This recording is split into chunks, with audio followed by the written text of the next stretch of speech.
Muy bien, la verdad Bien. que sí, expectante. Estoy Expectante. bien y expectante, sí. No te han dicho mucho lo que va a pasar aquí, ¿no? No, la verdad que vengo súper a ciegas. Sé que me dijeron que podía aportar un poco mi punto de vista desde el ámbito de la salud mental, que es a lo que me dedico, 100%. y poco más.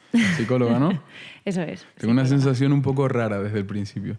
En plan, ¿Sí? siento como que me ha pasado cada vez que he tratado con personas de tu rama, como que estoy siendo psicoanalizado continuamente. Bueno, es algo súper común, ¿eh? De hecho, ¿Te pasa a ti? sí, me sigue pasando que salgo de fiesta y en cuanto digo que soy psicóloga, la gente se piensa que estás ahí todo el día trabajando y no, ¿no? Está igual que un economista, en cuanto le empiezas a contar cosas de tu vida, no te está haciendo un análisis financiero, pues tampoco nos dedicamos a eso en nuestro tiempo libre.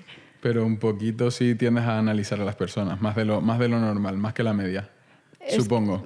Con lo que me he dado cuenta a lo largo del tiempo, ¿no? Desde que empecé a trabajar, es que al principio lo hacía más como de, ay, pues este rasgo o este otro, ¿no?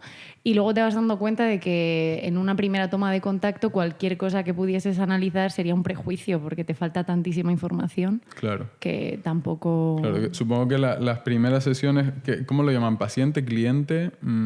Sí, un paciente podría paciente, ser. vale. Es verdad que la connotación de paciente pues te da un poco así, ¿no? Como ese significado de que está aquí y no tiene que hacer nada. Y al final la persona que viene a terapia es justamente el sujeto activo, el que tiene que hacer las cosas, el que tiene que probar, el que tiene que...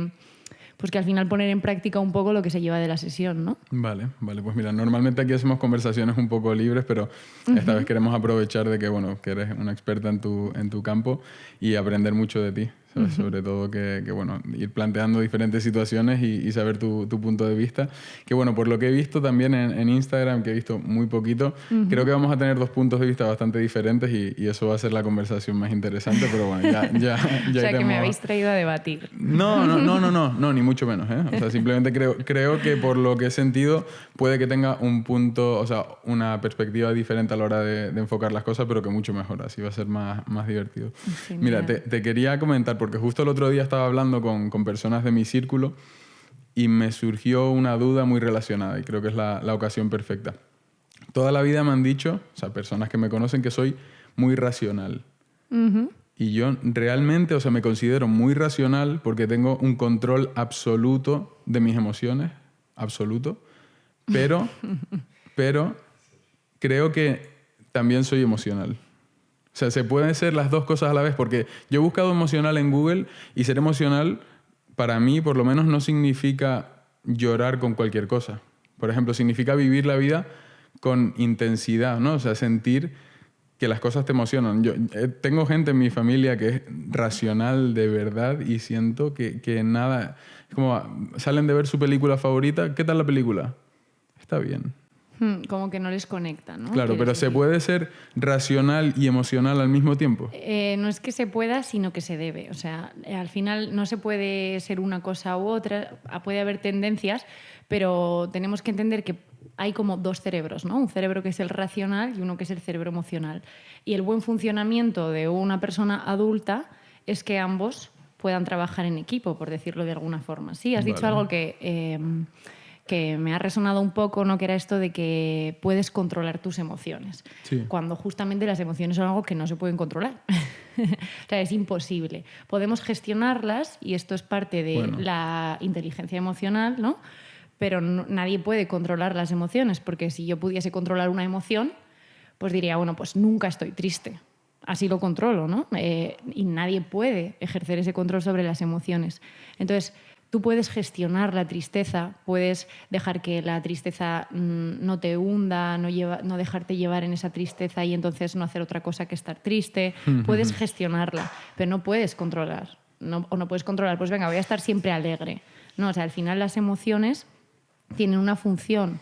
Tiene una función biológica de supervivencia, nos ayudan también en el ámbito social, a relacionarnos con los demás. Entonces, tienen que estar. Entonces, el que está todo el día colocado en lo racional y no conecta con lo emocional, pues al final es esta persona que normalmente te viene a terapia pues porque de repente ha tenido un ataque de pánico y no sabe de qué, o porque somatiza y entonces pues le salen picores por todo el cuerpo, o dermatitis, ¿no? Entonces, el ser humano es un ser emocional y se emociona. Todos. Claro. Pero bueno, en el momento que gestionas las emociones eres capaz de diluirlas, a lo mejor, ¿no? Claro, eso es. O sea, las emociones al final te traen un mensaje, ¿sí? Entonces es como, si tú no las bloqueas, si tú las aceptas, si tú tratas de ver de dónde vienen, te dan ese mensaje y se van. O sea, eso es la diferencia entre una emoción y un sentimiento. Un sentimiento puede quedarse más, ¿sí? Es más permanente. Una emoción es algo rápido, es algo instintivo. O sea, cuando tú sientes miedo porque hay un peligro, pues ese miedo lo sientes en presencia del peligro. Cuando el peligro se va, ese miedo baja. Y ha sido funcional y adaptativo porque te ayuda a protegerte. Claro. Sí, yo lo que me refería entonces es a la gestión de las emociones. Digamos que es la única forma que concibo yo de entender la vida, digamos. O sea, yo creo que todo lo que nos rodea no podemos controlar absolutamente nada. O sea, no podemos controlar ni siquiera nuestro cuerpo, que nos pase algo, una enfermedad, no podemos controlar el tiempo, lo que pasa alrededor de nosotros. Totalmente. No podemos controlar. Lo único, realmente, o sea, lo único que podemos controlar es lo que hay dentro de nuestra cabeza. Entonces yo trato de mantenerlas absolutamente dominadas y que no influyan en nada en mi forma de actuar día a día. O sea, si yo me levanto y ese día tengo pensado hacer A, B, C y D, ese día voy a hacer A, B, C y D, da igual. Me puedo sentir triste, feliz, motivado, desmotivado, no tengo ningún problema. Pero eso no creo que me haga ser poco emocional. No, por supuesto, claro, entiendo lo que dices. Ahí lo que tú estás controlando es la acción. Y la acción se puede controlar, eso es. O sea, tú no puedes controlar tu pensamiento o tu emoción, puedes gestionarlas y sí que puedes controlar la acción. Es decir, aunque esté triste, puedo levantarme de la cama, maquillarme y irme a tomar una caña con mis amigas. Sí, sí que puedo. Claro. Entonces, ahí está como este control que tienes tú sobre la acción, ¿no? Como de decir, oye, pues a pesar de encontrarme triste o a pesar de que mi mente me esté diciendo no puedes, no vas a ser capaz, pues yo cojo y tiro para adelante y lo hago. Y ahí tienes un control sobre la acción, eso es. Claro. Sí. ¿Y no crees que la mayoría de problemas vienen de la falta de gestionar eso? O sea, es lo que se hace en un psicólogo, ¿no? Realmente, o sea, tu trabajo es enseñar a gestionar una emoción, a Eso diluirla. es. Sí, a gestionar las emociones, a entenderlas, a saber también el mensaje que nos traen, ¿no? Es decir, pues viene una persona que tiene una emoción que es miedo constante, que entonces se podría ir generando una ansiedad generalizada, ¿no? De, pues oye, es que yo siento miedo en muchas ocasiones, no sé por qué, pues ver un poco qué es lo que me quiere decir ese síntoma. Al final, esa emoción que es recurrente puede ser un síntoma, ¿no? Pues un miedo generalizado. Pues es un síntoma de algo, ¿de qué? De miedo al fracaso, de miedo al rechazo. Y entonces lo primero que hacemos en terapia es poder entender si esa emoción está ahí, si es recurrente y si te genera malestar, pues por qué está ahí. Sí, a lo largo de tu historia vemos un poquito, ¿no? Qué es lo que has vivido, qué es lo que ha podido generar eso. Y entender, sobre todo entender. Entender también a nivel de pensamientos lo que tú decías, ¿no? Lo que pasa en nuestro interior, pues todos tenemos como un diálogo interior, entonces el tuyo igual es más de animarte, de decirte, venga, pues tienes que hacer esto, tú puedes, para adelante, y hay gente que su diálogo interno es todo lo contrario. No vas a ser capaz, eres un fracasado, no lo intentes, vas a hacer el ridículo. Entonces, pues es un poco un trabajo con efectivamente lo cognitivo, es decir, gestionar el pensamiento y cómo tú te hablas a ti mismo, gestionar las emociones. Todos tenemos como la capacidad de emocionarnos, pero no todos tenemos como la capacidad de hacer cosas adaptativas con esas emociones que sentimos. Vale. Entonces, lo que trata el psicólogo de hacer es eso, que la gente pueda gestionar bien sus emociones y así efectivamente pues sentir un control sobre lo que haces en tu vida, sobre lo que haces con tu vida. Y un poquito desde ahí, sí. Vale. ¿Y dónde dirías que nace, digamos, esa capacidad para gestionar las emociones? O sea, es algo, o la capacidad de utilizar la información que recibes a tu favor, por ejemplo, ¿no? O sea, es algo que viene ya directamente en la personalidad, por ejemplo, la típica historia que se dice, ¿no? De dos hermanos gemelos prácticamente, uno multimillonario, el otro vive en la calle. Y se le pregunta, ¿por qué eres multimillonario? Porque mi padre era alcohólico.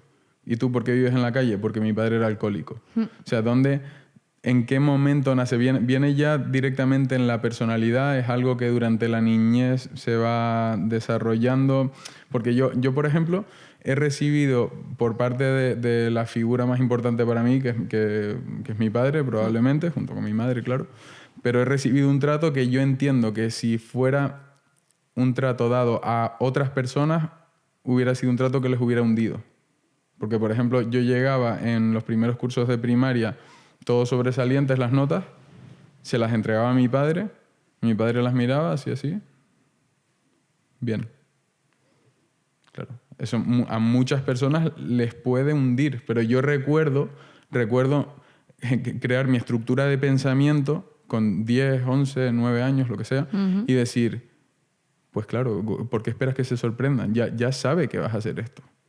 Lo espera de ti. Bueno, está muy bien que tú digas, fíjate, esto que tú dices, ¿no? Podríamos decir que los seres humanos, una parte obviamente nos viene dada, sí, y otra parte es ambiental. Entonces, ¿de dónde aprendo yo a regular mis emociones? Hay una parte que la tengo que ver, es decir, muchas veces gestionarás muchas cosas igual que las han gestionado tus padres, 100%, porque han sido tus modelos. Hay una parte que efectivamente ya te viene porque es tu personalidad, ¿sí? Temperamento y carácter, ¿no? Y otra que te van a ir como modelando y moldeando, ¿sí? Entonces, tu padre te decía bien y tú cogiste, ¿no?, una estrategia como muy buena de decir, pues mi padre no se sorprende porque se lo espera. Entonces eso quiere decir que confía en mí, que eso es, otra persona, efectivamente, la creencia que podría haber cogido es, pues nunca es suficiente. Y entonces tener una autoexigencia tremenda. He tenido un padre muy exigente, que nada le vale, que le traigo sobresalientes y no es suficiente como para emocionarse o como para ver que él celebra, ¿sí? Y entonces, pues me pienso que nunca es suficiente. Y entonces siempre quiero más. Y también puede ser un perfil que llegue súper lejos en la vida. Claro, pero eso, para mí eso es el mejor enfoque que puedes tener, el de nunca es suficiente y siempre quiero más. ¿Tiene una connotación negativa? Por supuesto. ¿Qué problema trae? Que siempre vas a estar insatisfecho. O sea, cuando nunca es suficiente, siempre vas a estar insatisfecho. Yo. Me encanta. Pero ¿cuál es el problema de siempre? O sea, el problema para mí es llegar a estar satisfecho.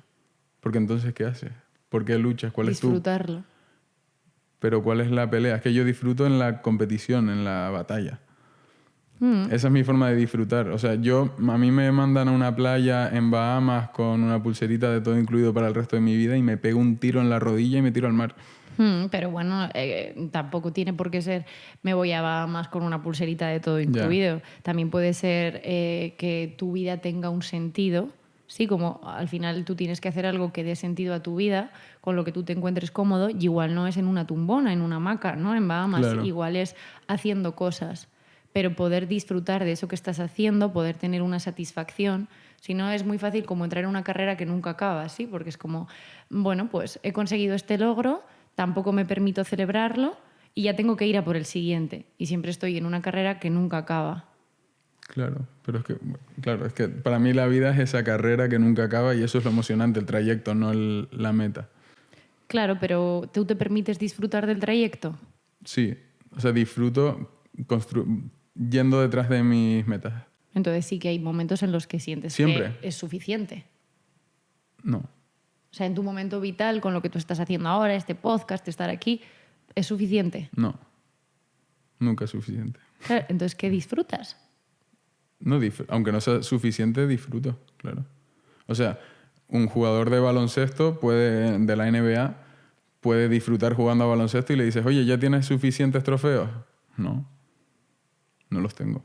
Entonces, para mí, los negocios, en este caso, los proyectos en general, sea podcast, sea lo que sea, son como mi baloncesto.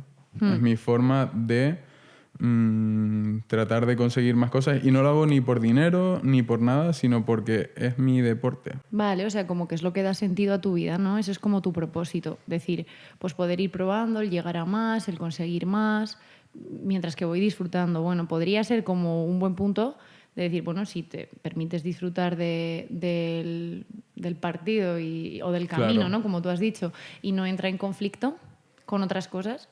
Claro, o sea, pero la frase de nunca es suficiente, igual, a mí me parece que que tiene una connotación negativa cuando el enfoque no es el correcto. O sea, cuando una persona, por ejemplo, pasa toda su vida persiguiendo éxito, entre comillas, y realmente solo está persiguiendo dinero y nunca es suficiente y siempre quiero más porque vivo arrastrado por una sociedad que me crea necesidades, necesito otro coche, una casa más grande, ahí sí es verdad que el que nunca sea suficiente está mal porque estás en una carrera sin sentido, ¿no? Claro, que nunca te permites disfrutar de lo que ya tienes y de lo que ya has logrado, como tener un diálogo contigo bueno, ¿sabes? Si tú, por ejemplo, esto lo enfocas desde...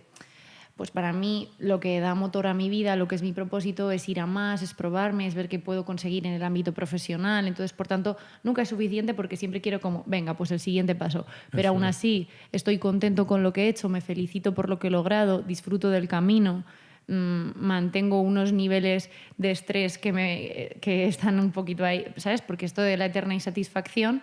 Muchas veces nos ponen una carrera sin fondo que estamos estresados, ¿no? Que si quiero conseguir más, también incluso me olvido de otros ámbitos que son importantes, como por ejemplo el familiar o amigos, o tener tiempo de cuidarte por estar ahí en el trabajo, por querer conseguir, ¿no? Como esa meta soñada.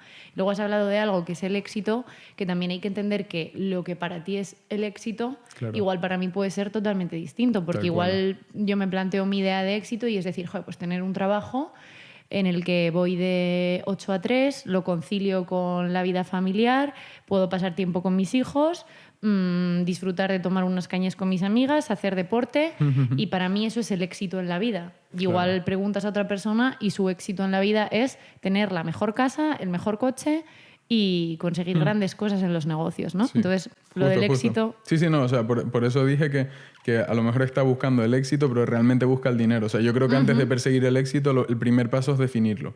Totalmente. Decir, ¿qué es el éxito para mí? Totalmente. Eso es un punto súper importante.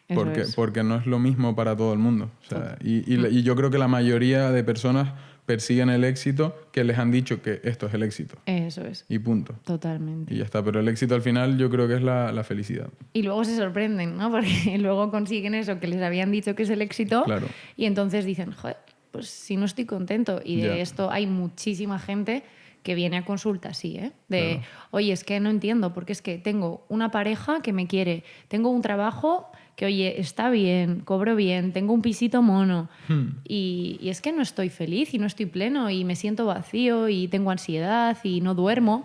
Y claro, es porque han ido persiguiendo unos estándares, ¿no?, que se nos han vendido y que luego al final no son, incluso con la imagen corporal, ¿no? Gente que, no, pues es que he conseguido bajar los kilos que quería bajar y he conseguido tener la figura que me había planteado y no soy feliz.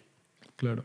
Entonces está muy bien eso, es poder definirlo en base a quién tú eres, porque lo que puede ser éxito para ti puede no serlo para mí. Sí, permitirte pivotar también, que el éxito no siempre tiene que mantenerse como una meta fija a lo largo de toda tu vida. Lo que era el éxito con 15 años seguramente no es lo mismo que ahora. Es muy diferente, va variando y seguramente pues cuando tengamos 40 pues será otra cosa diferente, pero es ir poco a poco. ¿Vale? Sí, de vez en cuando como que hay que reelaborar el concepto, sí, redefinir 100%, el concepto. 100%. Vale, hablabas de la ansiedad. ¿Qué es la ansiedad? Bueno, pues la ansiedad podríamos decir, simplificando, que es la enfermedad del miedo. Al final... ¿Miedo a qué? Pues cuando hay una fobia específica a algo específico, como por ejemplo pues la aracnofobia, tengo miedo a las arañas, entonces ver una araña me produce ansiedad.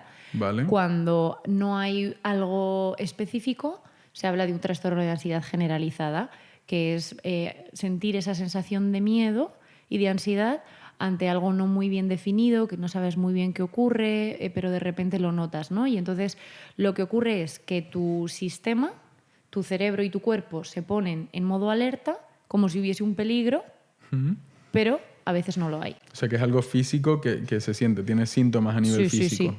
Es físico. Al final, imagínate, te pongo un ejemplo, ¿no? Bueno, pues una persona que le da ansiedad hablar en público. Vale.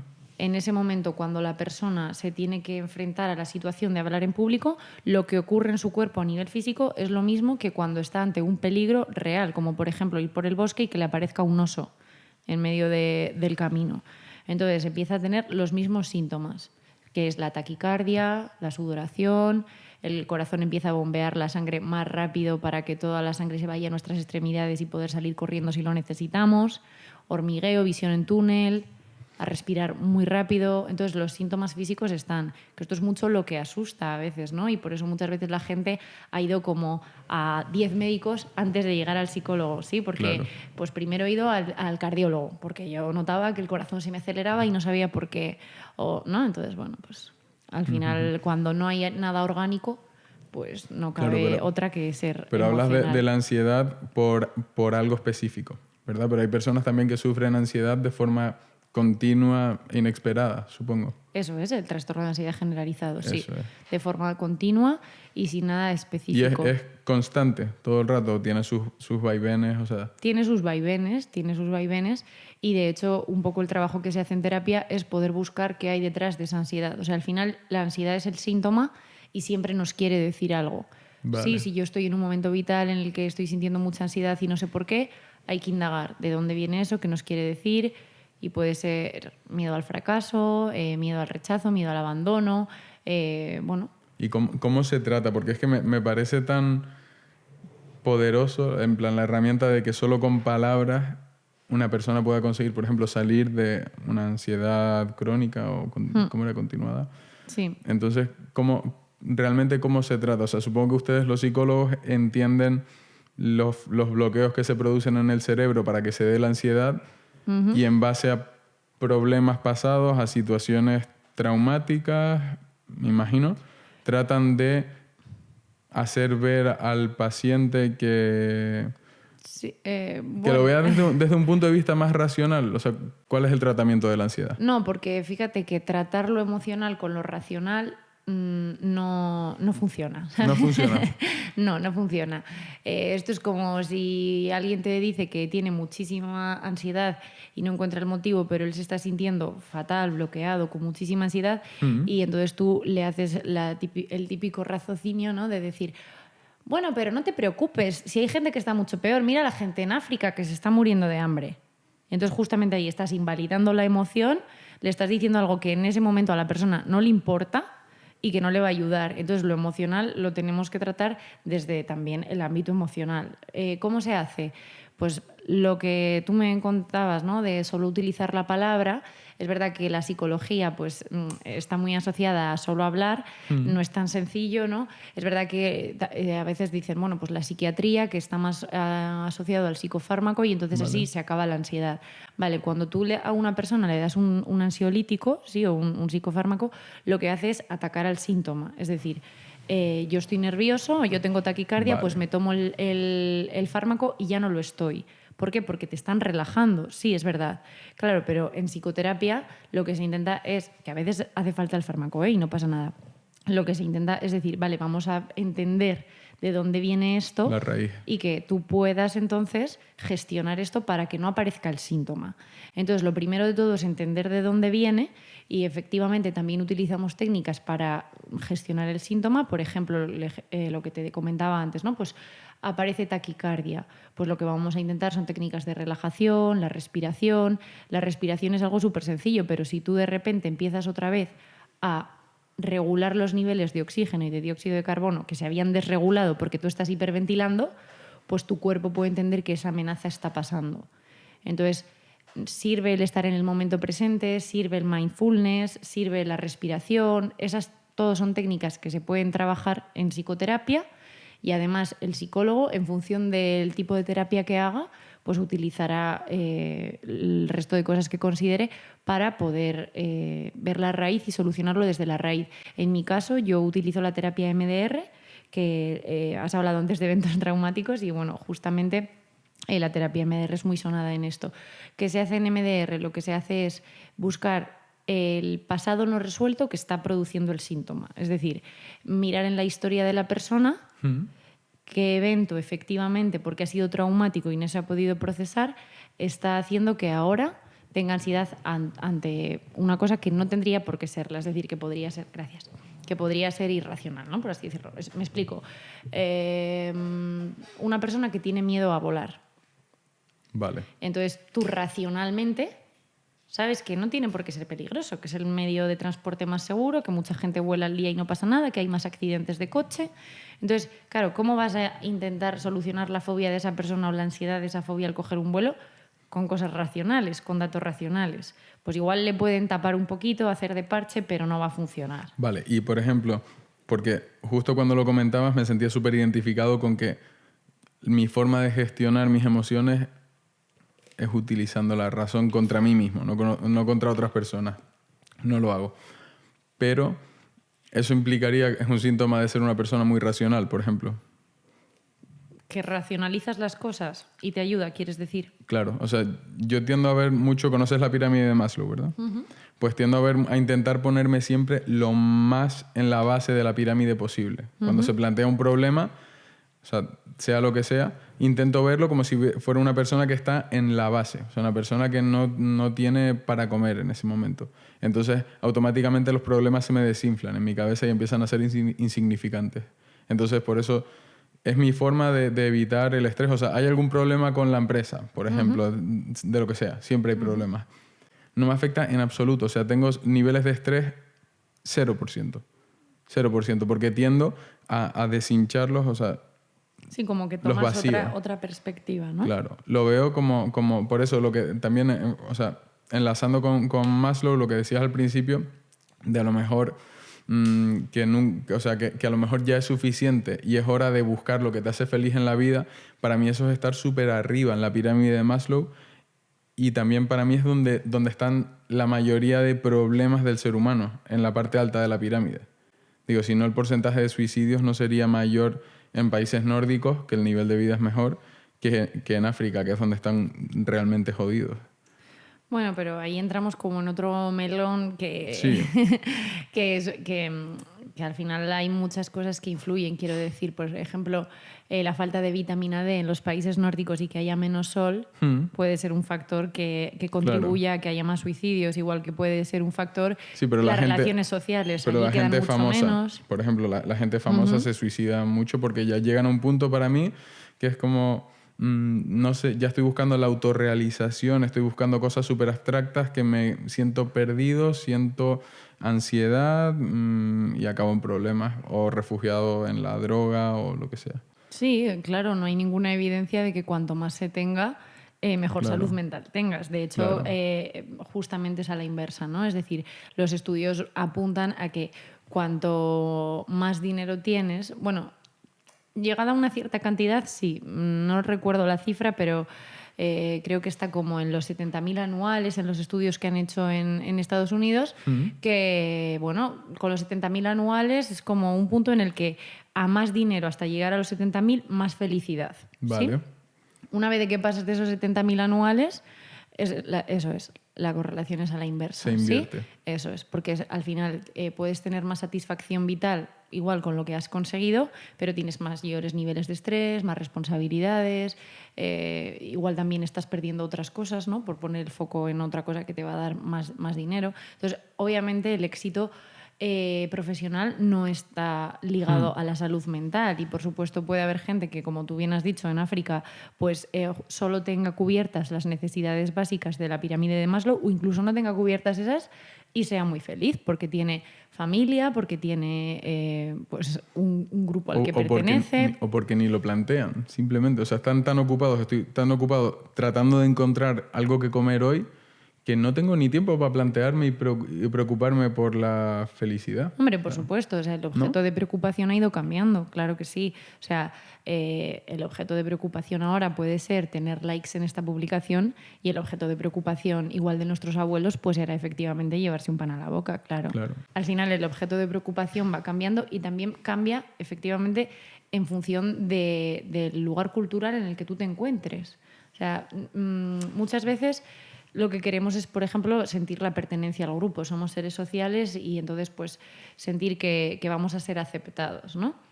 Entonces, lo que te va a hacer ser aceptado a ti en tu círculo o en tu barrio o en tu cultura va a ser distinto a lo que le va a hacer ser aceptado a una mujer en Dubái. Claro, ¿sí? 100%. Claro. Vale. Y luego, a la hora de afrontar, ayudar a la gente, mejor dicho, supongo que hay diferentes técnicas, ramas de la psicología, ¿no? Yo he escuchado hablar de la psicología positiva, pero también supongo que depende de cada persona. Hay personas que necesitan mucho apoyo, mucho mimo, te entiendo, sé por lo que... No, o sea, un enfoque un poco más cuidadoso, y otras personas que a lo mejor necesitan que le sean más tajantes. Totalmente. En plan, ese enfoque que tienes es erróneo por esto, y lo que tenemos que trabajar es en conseguir que esto lo veas así y esto así, ¿no? Bueno, esto que has dicho último sería como muy directivo. O sea, al final, cuando una persona viene a terapia, tú planteas que va a haber como un trabajo en equipo, Sí, en el que vais a ser un equipo y en el que las directrices las tiene que ir poniendo él y tú le vas a ayudar y apoyar con lo que tú sabes. Entonces, esto lo tienes que ver así y esto así, no es así. O sea, un enfoque más rígido. ¿Conoces Rafael Santandreu? Sí. Es una estrategia un poco más... Sí, eso más es. dura, ¿no? Sí. Cuando tienes delante a la persona es labor del psicólogo ver si tienes que ser más directivo, si puedes dejar más libertad, si efectivamente a veces pues a una persona le va a venir mejor que, bueno, pues que valide su emoción y que estés primero en función de las necesidades de cada uno, ¿no? Pues igual te viene una persona que nunca en la vida han validado su emoción, pues justamente... ¿Qué significa validar tu emoción? Pues imagínate que tú me dices, joder, es que estoy súper triste. Y yo te digo, bueno, va, que no será para tanto, no pasa nada, venga, a ver, venga. O venga, pues vámonos de cañas. ¿Sí? Eso no la estoy validando, no la estoy sosteniendo. Y si tú me dices, joder, pues estoy súper triste, yo te digo, pues sí, pues cuéntame, ¿qué pasa? Tal. Ahí ya estoy dando pie a que tú puedas hablar de tu emoción, de qué te ha hecho sentir triste, ¿sí? Entonces, eso es validar la emoción. Entonces, hay gente que igual viene y efectivamente pues necesita que le valides mucho y hay otra gente pues que no. Y hay perfiles pues igual como el tuyo, muy autoexigentes, ¿no? Y de querer más. Y entonces igual a esa persona le tienes que ayudar a que también tenga ratos de parar y de conectar con su cuerpo y de ver si tiene que bajar revoluciones porque está con mucho cortisol, con mucho estrés. Y hay gente que está todo el día en la cama y entonces justamente lo que tienes que hacer es que tenga una activación conductual. Claro. Que encuentre algo que le haga salir, que venga para adelante, ponte a trabajar, a hacer ejercicio, a lo que sea. Entonces, en función de las necesidades de la persona, pues vas a llevar una línea u otra. Entonces, Rafael Santandreu y otro montón de psicólogos que han escrito libros de autoayuda y que pueden ser muy buenos, hay que entender de los libros de autoayuda que van a un público en general, que no es un tratamiento individualizado. Claro. Que si quieres un tratamiento que sea para ti, tienes que ir a un psicólogo que vea toda tu historia y que pueda atenderte de manera individualizada, porque un libro que para ti puede ser súper enriquecedor y te ayuda, a otra persona no le va a valer de nada. Vale. Hay algo que me llama mucho la atención también, que se dice, bueno, coloquialmente, no tienes que estar loco para ir a un psicólogo, a todo el mundo le viene bien, o sea, es algo como ir a un fisioterapeuta. Vale, pero si no tienes ninguna dolencia emocional, digamos, o sea, una persona como yo, que yo considero que no necesita ir al psicólogo para nada, realmente, ¿qué puede tratar en un psicólogo? El desarrollo personal. ¿Y en qué consiste? ¿En qué aspecto? Vale, pues lo primero que hay que distinguir de lo que puede tratar el psicólogo, por un lado está la enfermedad mental grave, que efectivamente es lo que coloquialmente, como tú has dicho, se podría conocer como una persona que está loca o que no es cuerda, ¿sí? Que al final esto lo único que hace es estigmatizar más. Al final... Bueno, pues puede haber una enfermedad mental, pero la persona puede estar totalmente adaptada y vivir en sociedad, ¿no? Entonces hay que distinguir entre un tratamiento porque hay una enfermedad, sin necesidad de irnos a una enfermedad crónica como puede ser una esquizofrenia, ¿eh? Te estoy hablando de que también puede haber enfermedad mental que puede ser ansiedad o depresión. Que sí, que además son como las grandes pandemias de nuestros días. Entonces, puede ser, por un lado, esa rama de trabajar la enfermedad mental, puede ser, por otro lado, el desarrollo personal. El desarrollo personal, que es autoconocimiento, ¿sí? ¿Quién soy yo? ¿Qué se espera de mí? ¿Funciono en base a lo que otros esperan de mí o tomo mis propias decisiones? ¿Cómo es mi estructura de personalidad? ¿Soy complaciente y entonces me cuesta poner límites? ¿O soy una persona que no, que tiene ese equilibrio entre saber lo que quiere hacer y escucharse y cuidarse y también complacer al otro cuando hace falta? ¿No? Entonces, ese desarrollo personal, también pues qué cosas me activan a mí, es decir, por ejemplo, tú no tienes ningún problema de salud mental por lo que me has comentado, pero seguro que hay ciertas cosas que te disparan o que te sientan peor o que en algún momento determinado pues notas que te cuesta más igual controlar o hacerles frente, pues decir, bueno, pues por qué es, de dónde viene, de qué otra manera podría gestionarla mejor. Bueno, pues hay gente que, por ejemplo, ha venido a terapia pues porque es CEO de una empresa y dice, pues es que veo que a veces me cuesta mucho delegar porque siento que en parte lo voy a hacer yo mejor que igual la otra persona que está pues por detrás de mí y yo quiero ser un buen líder y no quiero ser autoritario y entonces vienen a trabajar eso. Oye, que quiero liderar y quiero liderar desde otro estilo que no sea la imposición. Venga, pues trabajamos eso, ¿no? El desarrollo personal podríamos decir que es infinito, o sea, no, Claro. no acaba nunca, ¿no? O sea, si tú te quieres trabajar a ti mismo, pues podrías, igual que puedes trabajar siempre tu cuerpo, ¿sí? Como decir, oye, pues voy a ir al gimnasio. ¿Y cuándo se acaba, no? El ir al gimnasio. Yeah. Pues puede no acabarse nunca. Y puedes seguir haciendo actividad física siempre y te va a venir súper bien. Pues esto es igual. Puedes ir al psicólogo y trabajar tu mente, que es otro músculo, ¿no? Y te puede venir genial. Claro, pero yo creo que es muy importante ir creyendo que la ayuda, o sea, que necesitas esa ayuda, ese apoyo para desarrollarte y tener claro también lo que quieres trabajar, ¿no? Totalmente, claro. O sea, supongo que ir al psicólogo, por ejemplo, por obligación, es de cero utilidad, ¿no? Supongo. O sea, una persona a la que se le fuerza a ir al psicólogo, se le convence con mucha insistencia, será mucho más difícil. Totalmente, claro. Que sea efectivo. Sí. Digo yo. Claro. O sea, es algo que entiendo que tienes que ir predispuesto a, primero, reconocer que hay algo que quieres cambiar, sea o no un problema, quieres cambiarlo. Y estar predispuesto a recibir ayuda externa. Supongo que también se tiene que construir una relación, hablando desde fuera, que nunca he estado en un psicólogo, digo, una relación de confianza. Totalmente. ¿no? O sea, eso es súper importante. Muy importante. Sí, la terapia tiene que ser un espacio seguro, si no, no funciona. O sea, hay un montón de estudios sobre esto y es más, hace más el vínculo terapéutico, es decir, el vínculo que se genere entre el terapeuta y el paciente, que los conocimientos o la formación que pueda tener el terapeuta. O sea, al final, muchas veces la terapia es un poco como un espacio que es como un reflejo, ¿no?, de lo que puede pasar en otro tipo de relaciones interpersonales. Entonces, tiene que haber un vínculo de seguridad, tiene que ser un espacio seguro en el que tú puedas hablar sin sentirte juzgado, en el que tú te puedas encontrar cómodo, en el que efectivamente pues veas que te está aportando algo. La gente que viene porque no quiere venir, pues puede pasar dos cosas, o que dejen de venir o que efectivamente vayan dándose cuenta de que les estás aportando, de que sí que hay cosas que podrían mejorar, de que puede mejorar su calidad de vida yendo a terapia, y por tanto pues al final se quedan. ¿Hay gente que viene obligada? Sí, sobre todo pues, niños y adolescentes, ¿no? Claro, muchas veces no quieren ir. Personas adultas, pues bueno, que vengan obligadas, pues muchas veces pues porque me ha dicho mi hijo, porque me ha dicho mi hermano que tengo que. Entonces, ¿qué tratamos de hacer ahí? Que en vez de la motivación por el cambio, que sea algo extrínseco, es decir, yo voy a cambiar porque me lo ha pedido mi novia, pues vamos a ver qué motivaciones intrínsecas, es decir, qué motivos podrías tener tú para querer el cambio y para que este cambio te pudiera favorecer o te pudiera mejorar la calidad de vida que ya tienes. Claro. O sea, me parece una profesión bastante... Primero que tienes que tener un componente innato bastante fuerte. O sea, no cualquiera que tenga una carrera de psicología... O sea, creo que necesitas bastante inteligencia emocional, ¿no? Digo, no, supongo que de las personas que habrán estudiado contigo psicología, pues se verá quién destaca y quién está preparado y quién probablemente... O sea, yo conozco muchas personas que nunca estarían preparadas para ser psicólogos, creo yo.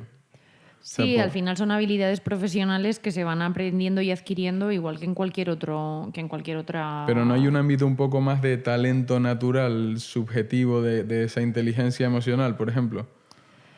Claro, estaría tirando piedras contra mi tejado, porque entonces estaría diciendo que la inteligencia emocional no es algo que se puede adquirir. Y pienso que sí que se puede adquirir, pero sí que pienso que es verdad que hay un componente muy grande, y yo lo veo en mis compañeros, bastante vocacional, y también, bueno, pues al final de tener esa empatía, de preocuparte, ¿no?, y ocuparte de cómo se encuentra el otro, que también esto a veces nos juega muy en contra, ¿no?, porque como el perfil del psicólogo normalmente suele ser una persona muy empática y que se preocupa por las emociones del otro y porque esté bien, claro, pues a veces es como que eso te lleva, ¿no? Te arrastra un poco. Entonces también, pues es lo que te decía, son habilidades profesionales que vas desarrollando. Pues yo desde que empecé hasta ahora, pues pongo muchos más límites, pues entiendo que me tengo que meter hasta donde me tengo que meter, que yo soy una hora en la vida de esa persona, ¿no? Que esto a mí me sirvió mucho, decir, vale, Natalia, que tú en la vida de esta persona eres una hora o 50 minutos, sí, de toda su semana. que cada día tiene Claro. 24 horas y son 7 días, ¿no?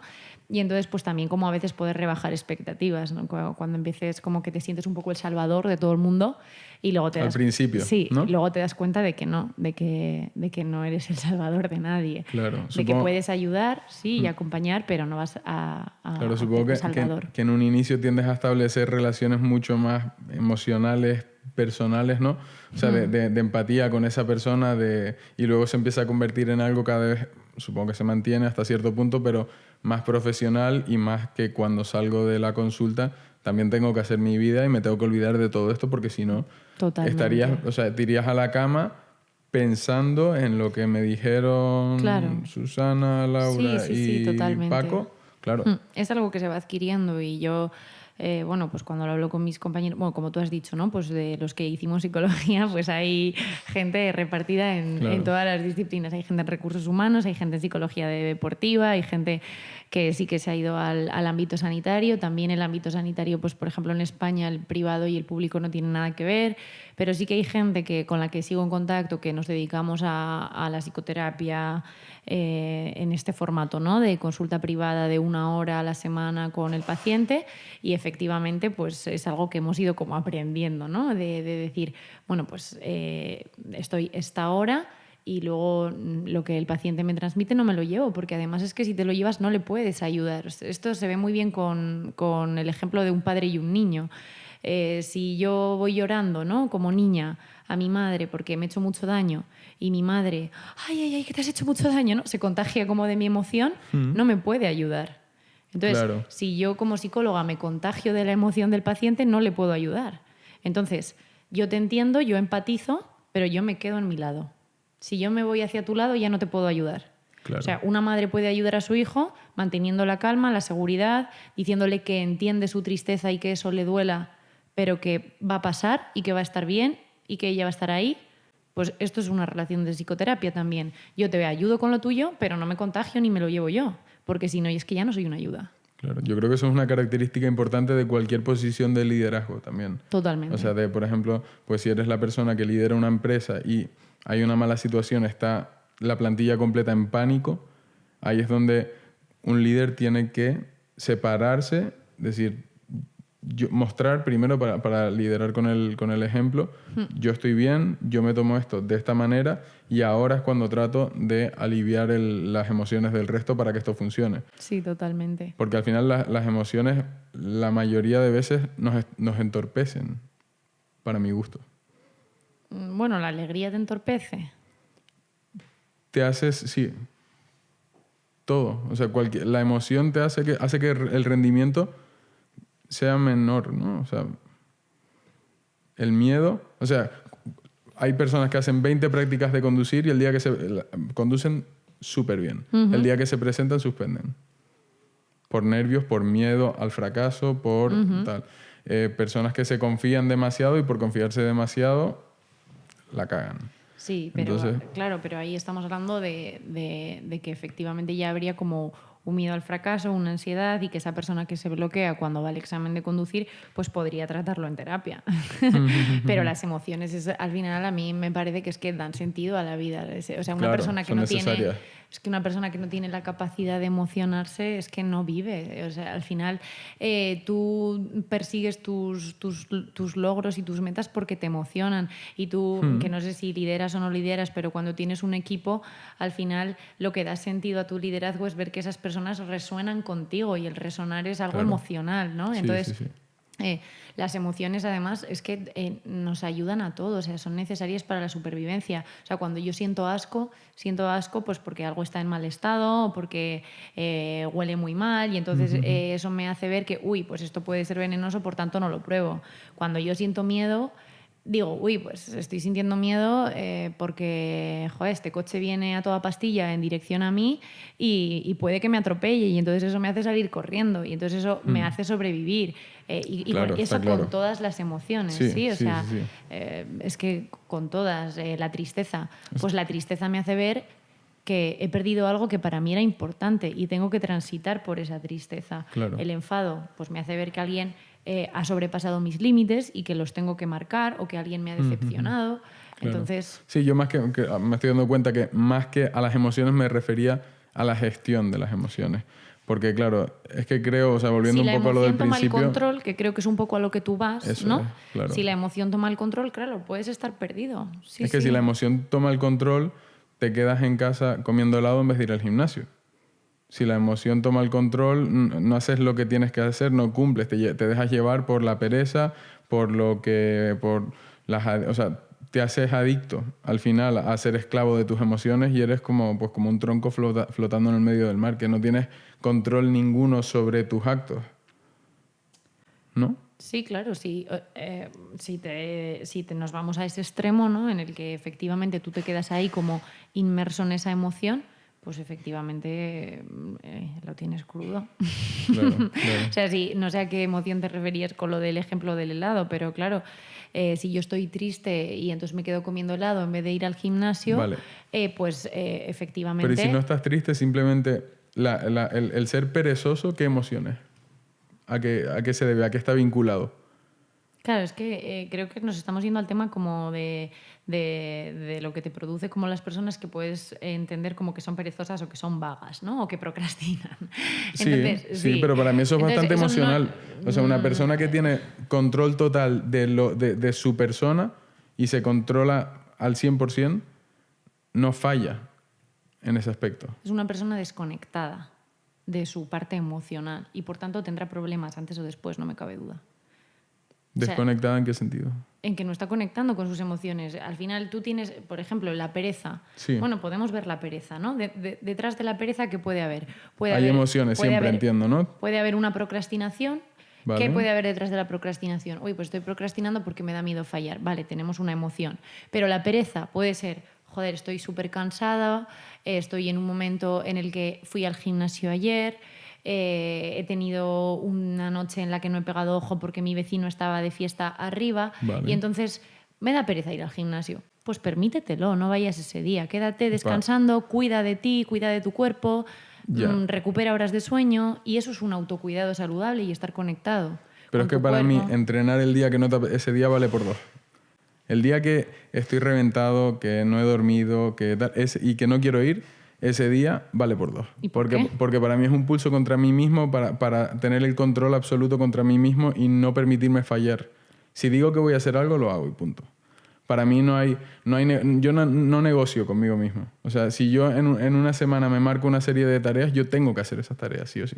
Uh-huh. O sea, para mí no hay opción. O sea, no negocio conmigo mismo. Esa es la palabra. Porque hay muchas personas que se empiezan, o sea, dice, esta semana quieres ir 4 veces al gimnasio, pero después, cuando ya han ido 2, bueno, se empiezan a negociar consigo mismo. Pero no bueno, claro, en realidad es que ayer hiciste esto, pero fuiste caminando, aparcaste lejos, bueno, igual puedes ir un día menos. Eso es como un sesgo, ¿no?, cognitivo que podemos emplear como para justificar algo que no hemos hecho, ¿no? Esto que tú dices de, bueno, pero ya vine caminando, tal.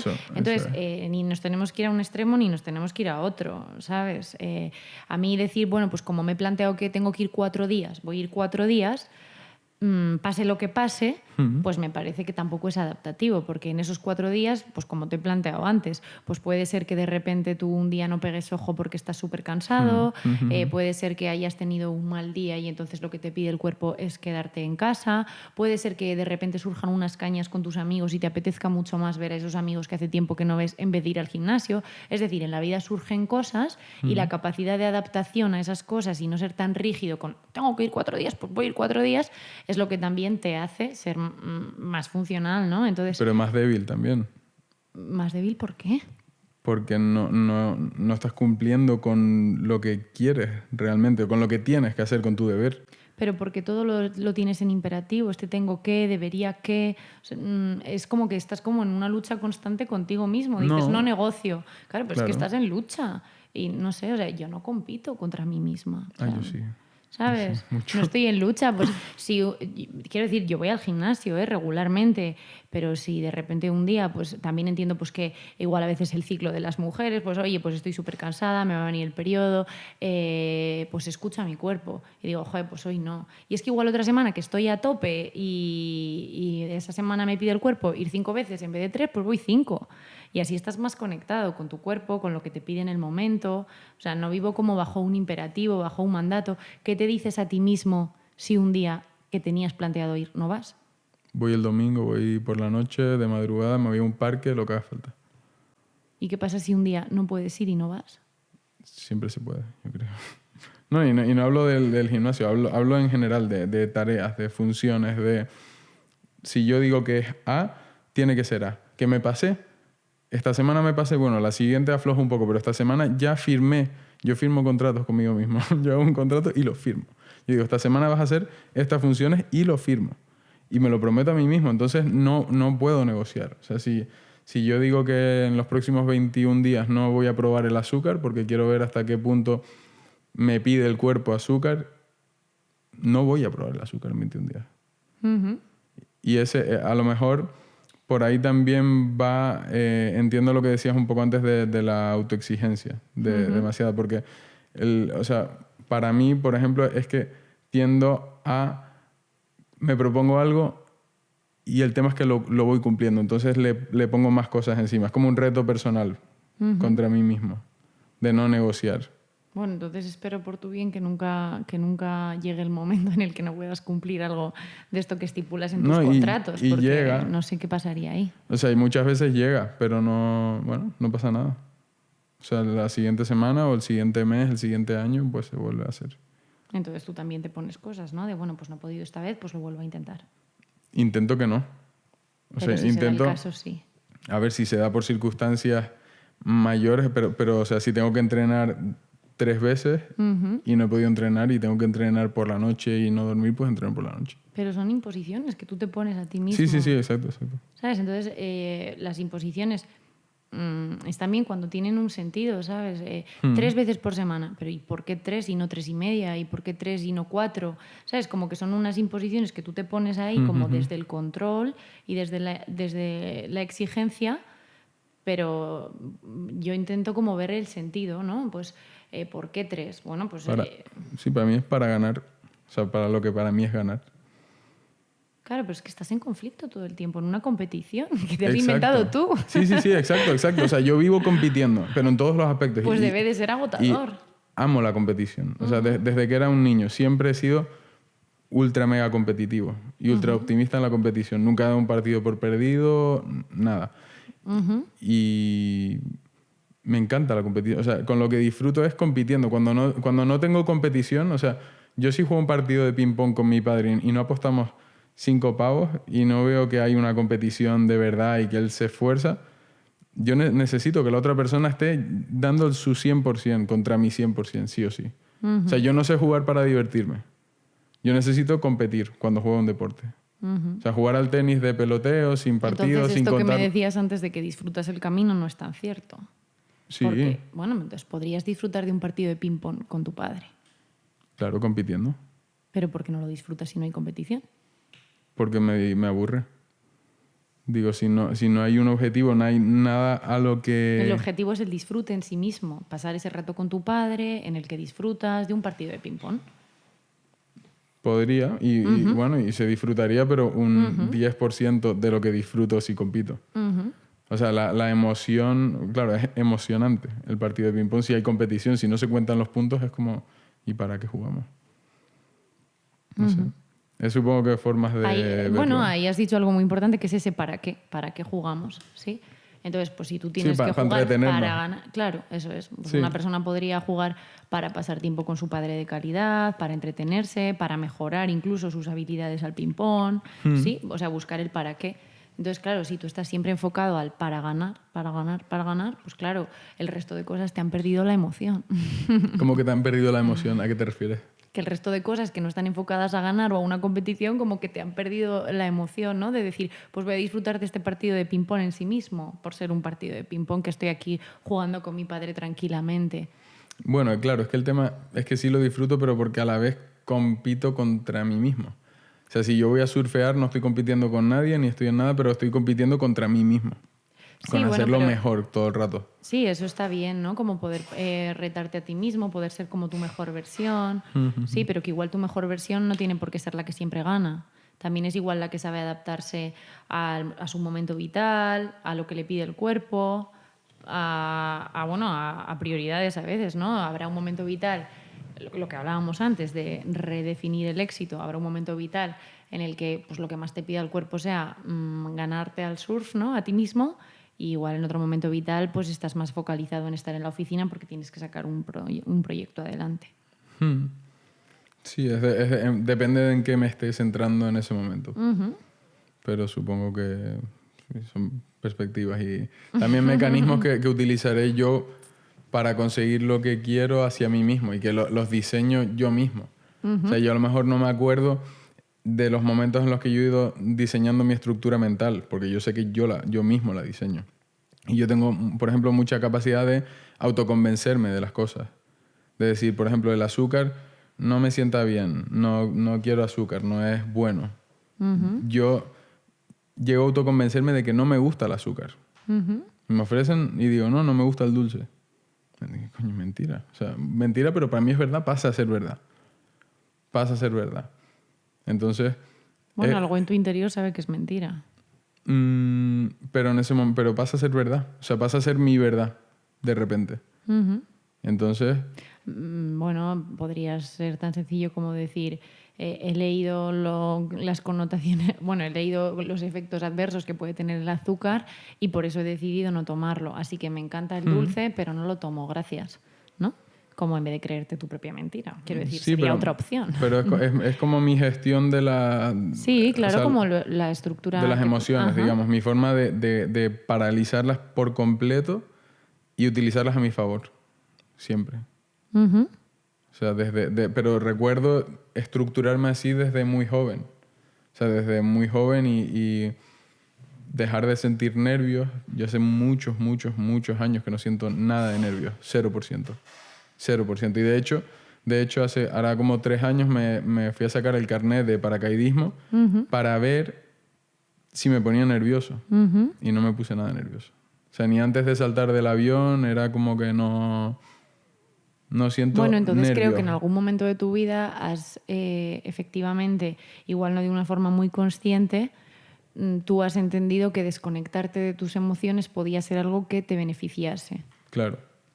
Y por eso lo sigues manteniendo, ¿sí? Claro. O sea, a mí me parece que te estás perdiendo muchas cosas, ¿sabes? A mí ese nerviosillo que te entra ahí cuando no sabes qué va a pasar o cuando vas a una primera cita o cuando vas a saltar en paracaídas, pues a mí me encanta, ¿sabes? Perderme eso me daría mucha pena, la verdad. Sí, pero o sea, me pierdo, o sea, yo soy una persona muy eufórica, o sea, me emocionan las cosas cuando salen bien, soy de celebrarlas y demás, pero no soporto lo que me hace bajar mi rendimiento.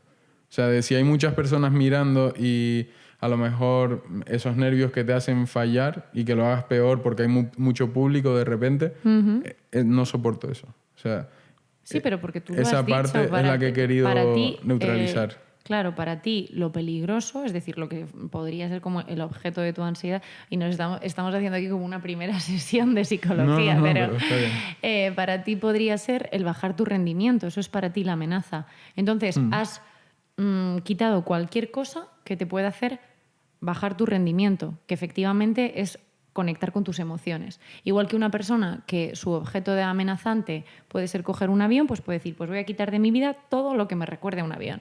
Y no cojo aviones, no vuelo, no miro vídeos de avión. Pues es un poco como el mecanismo que tú has utilizado. Sí. Como emocionarme puede bajar mi rendimiento y es lo que has hecho. De algunas emociones. De las que te pueden bajar el rendimiento. Exacto. ¿Cuáles pueden bajar el rendimiento? Pues, por ejemplo... bueno, no siempre tienen por qué bajarlo, es decir, un cierto nerviosismo, es decir, ciertos niveles de cortisol nos hacen estar más alerta, nos hacen pues, tener ahí ese pensamiento más rápido, o sea que no tendrían por qué bajar tu rendimiento ciertos nervios. Claro, pero me refiero, por ejemplo, o sea, Pero, por ejemplo, estar triste sí. La tristeza nos deja cansados, nos deja sin energías, nos deja con ganas únicamente de quedarnos en la cama. Entonces entiendo que la tristeza no entra por ejemplo, en tu vida. No. Claro, ¿nunca has perdido a nadie? No muy cercano tampoco. Pero, o sea, a lo que iba de los nervios, por ejemplo, yo entreno kickboxing. ¿Sí? sí, hay personas que cuando, o sea, dentro de los entrenamientos te revientas a hostias, y es así. Entonces hay personas que las notas que se ponen nerviosas. Cuando te pones nervioso no tienes una respiración tan amplia, fallas más, reaccionas peor, bajas la guardia y te parten la cara. Entonces, esos son las emociones que yo trato de neutralizar. O sea, el miedo, si te amagan con una rodilla a la barriga, el miedo es el que te hace bajar las manos para cubrir tu barriga y que te partan la cara. Claro, genial. Ahí gestionar tus nervios es adaptativo. Claro. Eso es genial, que hayas conseguido gestionarlo y de mantener tu respiración para que los nervios ahí no te jueguen una mala pasada. Igual que en el mismo ejemplo de la persona que se pone nerviosa al ir a sacarse el carnet de conducir.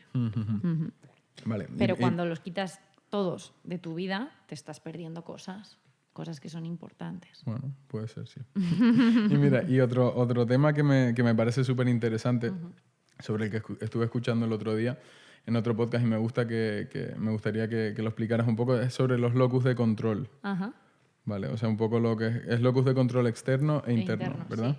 Vale, todas las personas tenemos en cierta medida, o sea, tiramos hacia uno de los bandos, interno o externo.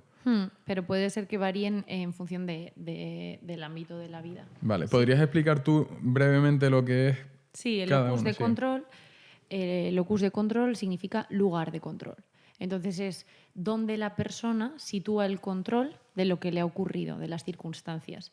Es decir, pues de repente a mí me hacen un ascenso, ¿no? Me suben. Y entonces yo digo, bueno, pero justo porque pasaba por ahí, por la oficina, y entonces pues yo creo que así a dedillo me vieron a mí y dijeron, venga, pues... Entonces ahí el control de que a mí me haya surgido un ascenso lo estoy poniendo fuera, circunstancias externas. Pues pasaba por ahí, la casualidad, el destino. Si mi lugar de control es interno... Pero eso también implica echarle la culpa a los demás.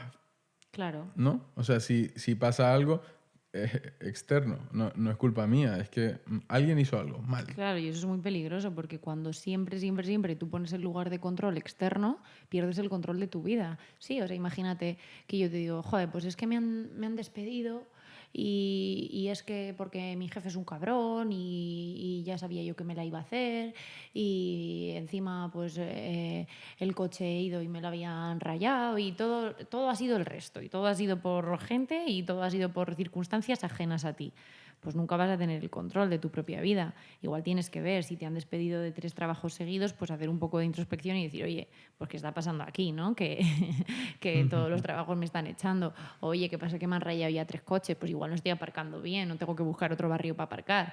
Sí, entonces, al final, bueno, pues poner siempre el locus de control externo pues es muy desadaptativo. Ponerlo siempre interno también, porque puede llevarte a pensar que puedes controlar todo cuando controlar todo es imposible. Entonces, bueno, pues tiene que haber un equilibrio, ¿no? Efectivamente, de cosas que puedas reconocerte tú cuando lo has hecho por ti. Pues decir, oye, pues que me han ascendido y fíjate, me han ascendido porque he estado un año trabajando muy duro, he llegado a objetivos, tengo habilidades profesionales, habilidades sociales, el equipo me quiere y por eso me han ascendido. Ahí estás poniendo el locus de control interno. Sí, y otras veces pues que también hay que entender que, oye, pues que esta persona me ha dejado y es que yo no puedo controlar que me deje o que no me deje. Pues igual buscaba otras cosas en una relación de pareja y por eso me ha dejado. Tampoco es adaptativo ponerlo todo en mí. Pues esa ha sido mi culpa, ha sido por mí, ha sido... Sí, entonces es como ir buscando ese equilibrio. Vale. Mira, otra pregunta que quería hacerte. El otro día estaba escuchando una historia de una persona horrible. O sea, una persona que tenía... que había admitido y había ayudado a encontrar los cuerpos de como 200 y pico niños que violaba y mataba en la Colombia de los años 70, creo que era Garavito, creo que se llama la persona, ¿no? Entonces hablaban un poco de su vida anterior, que era todo muy normal, creo, si no recuerdo mal, era profesor, había tenido una vida muy normal, con unos padres, todo muy normal. Aparentemente normal. Aparentemente normal. Entonces, te quería preguntar, ¿crees que se puede ser una persona químicamente mala? ¿Se puede ser mala persona? Pues no tengo la respuesta, la verdad, y me encantaría tenerla, pero hay muchísimos estudios sobre si la maldad es algo innato o no lo es, y todavía no te puedo dar una respuesta. Es verdad que muchas veces el haber tenido, por ejemplo, una infancia muy traumática, ¿no? O haber vivido con gente pues ya maltratadora o con rasgos de psicopatía, pues te puede hacer que tú también vayas en esa dirección. Y es verdad que hay gente que aparentemente, pues como tú dices, ha tenido una vida normal y aún así, pues bueno, pues esto tiene que ser obra obviamente de un psicópata, ¿no? O sea, un psicópata es una persona que parte, que rompe esa línea entre lo que está bajo control, ¿no? O sea, el bien y el mal, no tiene moralidad, ¿no? Y no tiene la capacidad tampoco de empatizar, de poder conectar con la emoción del otro, de poder, eso, ¿no? De saber lo que está bien o lo que está mal. O sea, no atiende a una lógica como la tuya o como la mía, de esto está bien y esto está mal, es que no lo entiende. Claro. Pero es verdad que con esto hay mucho estigma, ¿no? De que muchas veces la gente que mata son personas que están locas o que no están bien y no es así, ¿no? Entonces, hay personas que tienen enfermedad mental y que son personas que pueden convivir perfectamente en sociedad, y luego este tipo de personas que bueno, pues asesinos que matan, que delinquen, pues que efectivamente pues puede ser que sus circunstancias vitales les hayan llevado a eso. Y puede ser que no. Vale, pero la línea entre lo que es la rama de la psicología y de la psiquiatría es cuando pasa de ser un trastorno de la conducta a ser algo psicótico. Entiendo, ¿no? O sea, cuando lo puedes controlar... Podríamos decir que hay aspectos que necesitan de psicofarmacología y por tanto necesitan de la psiquiatría, es decir, una persona con una esquizofrenia, por ejemplo, cosas que no puedes controlar. Bipolar, eso es, un trastorno de la personalidad o un trastorno que es crónico, una enfermedad mental grave, necesita de psiquiatría. ¿Que la psicología le puede ayudar? Efectivamente. De hecho, lo que se suele pautar es la terapia combinada, que se llama, que es que la persona esté tanto en terapia como en psiquiatría. Luego, cosas que la psicología trabaja sin necesidad de la psiquiatría, pues todo esto que hemos hablado del desarrollo personal, pues a veces la ansiedad, los duelos, muchos momentos de la vida que pueden ser complicados a nivel de gestionarlo y que por tanto pues, contar con la ayuda de un profesional puede ayudar. Entonces, no hay ninguna, en esto volviendo un poco a lo de la psicopatía, no hay ninguna evidencia de que el psicópata con una terapia mejore. Vale. De hecho, los psicópatas no suelen llegar a terapia. Fármaco, siempre. No hay ningún fármaco que arregle la psicopatía tampoco. O sea que es algo muy complicado, ambiguo. En esto nos metemos hasta en otra cosa, ¿no? O sea, cuando una persona ha delinquido o ha hecho algo que no está bien, pues efectivamente, y como psicóloga te diré que creo en la reinserción social y que hay cosas que se pueden trabajar y que se pueden mejorar, pero cuando estamos hablando de un psicópata, bajo mi punto de vista, no hay tratamiento. Vale. Una cosa que me da curiosidad también, las valoraciones psicológicas, ¿hasta qué punto crees que son efectivas? O sea, que no se pueden falsear. Me refiero, o sea, cuando a alguien no se le ha valorado psicológicamente y se le ha concedido una invalidez, por ejemplo, que no tenga que trabajar. Sí. ¿Hasta qué punto se puede fingir? Bueno, pues hasta el punto del buen actor que seas. Yo siempre lo digo, mira, los psicólogos no somos detectives, somos psicólogos. Claro. Entonces, normalmente te das cuenta, ¿sabes? Y me imagino que esto también, pues cada vez que vas cogiendo más experiencia, te vas dando cuenta de quién te la va colando y quién no, y de qué es real y qué no. Entonces, pues que habrá habido personas que hayan dejado de trabajar a base de su buena actuación, pues me imagino que tal vez puede sí. ser, ¿no? Y, sí. Es que se me hace algo tan subjetivo, 100%. Digo, porque yo, si intentara dar de favorable en una valoración psicológica, seguramente creo que podría. Pero seguramente no es tan fácil, porque al final las pruebas tienen una validación y una validez, ¿no? Entonces, eso se ve. O sea, en los test psicológicos se puede ver si la persona te está mintiendo, porque si ha contestado en una determinada línea, vale, y de repente otras preguntas no concuerdan, es como totalmente incongruente que haya podido dar esa respuesta con otra parte del test, pues es fácil pillarlo, ¿sí? Vale, como que dentro de un perfil no podría estar dándote esto y esto. ¿sí?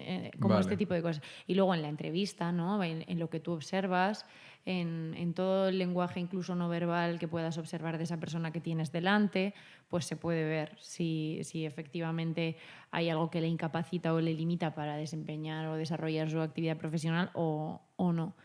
Vale. Y mira, otra cosita que quería ver contigo para ir cerrando en breve. Como psicóloga, si te menciono la palabra COVID, pandemia, confinamiento, ¿cómo lo percibes? Pues me vienen secuelas. Muchas.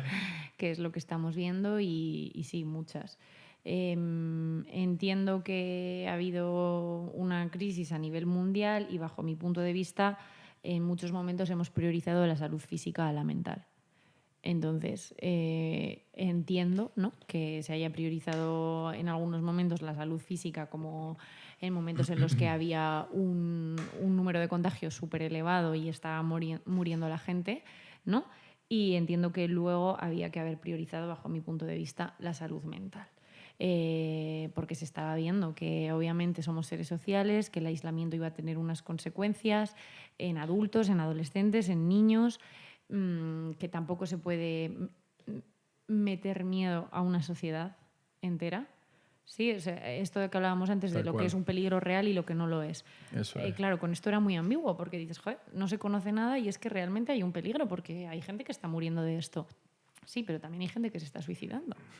Entonces, me parece que no hubo una balanza equilibrada entre salud mental y salud física y que se priorizó mucho más la salud física y que, bueno, pues que ahora hay que trabajar todas esas secuelas que nos hayan podido quedar de estar tanto tiempo en casa, de tener miedo al contagio cuando ya pues no es adaptativo porque ya tienes que salir, hacer vida, quedar con tus amigos, ir a trabajar y volver un poco pues a esa normalidad de la que se hablaba, ¿no? Sí, yo creo que la sociedad se ha cogido miedo a prácticamente todo, o sea, se ha debilitado demasiado para mi gusto. O sea, la emoción negativa, bueno, según se vea, no son ni positivas ni negativas, pero para mí se está haciendo cada vez más débil la sociedad y esto ha contribuido, o sea, con el paso del tiempo la sociedad para mi gusto va siendo más débil siempre. Y va teniendo más miedo y más inseguridades y más de todo. Pero con lo de la pandemia para mí se le han dado 15 años de ventaja de evolución. O sea, ahora la gente vive asustada. Es verdad que a mí no me gusta hablar como de debilidad. O sea, para mí una persona que tiene miedo no es una persona débil. Vale. Entonces, bueno, que ahora haya más personas con miedos y con fobias, eso sí, te lo compro 100%, ¿no? Que efectivamente ha habido unas secuelas y por tanto tenemos más personas que tienen miedo al contagio o miedo a salir o miedo a quitarse la mascarilla. Yo, aunque también soy optimista, pienso que esto irá evolucionando hacia volver un poquito pues, a esa seguridad, ¿no? y que cada uno también tiene un poco que respetar sus tiempos, que igual pues para ti, que eres una persona joven y que estás sano, pues igual no va a suponer el mismo conflicto el salir a la calle que igual para una persona pues, que tiene un sistema inmune más debilitado o una diabetes. Entonces, como que dentro de que cada persona lleve su ritmo, que por lo menos no haya una parálisis y que se esté en movimiento hacia, efectivamente, volver a los niveles de antes, a no vivir con miedo, porque el miedo paraliza, bloquea y efectivamente como sociedad pues, nos lastra. Sí. Vale. Natalia, ¿vas al psicólogo? Sí. Vale. Pues nada, pues lo dejamos por aquí. Estupendo. Muy bien, un Pues placer hablar contigo. Igualmente. Muy bien, súper interesante. Bueno. Gracias por invitarme. Hasta luego. Qué bueno.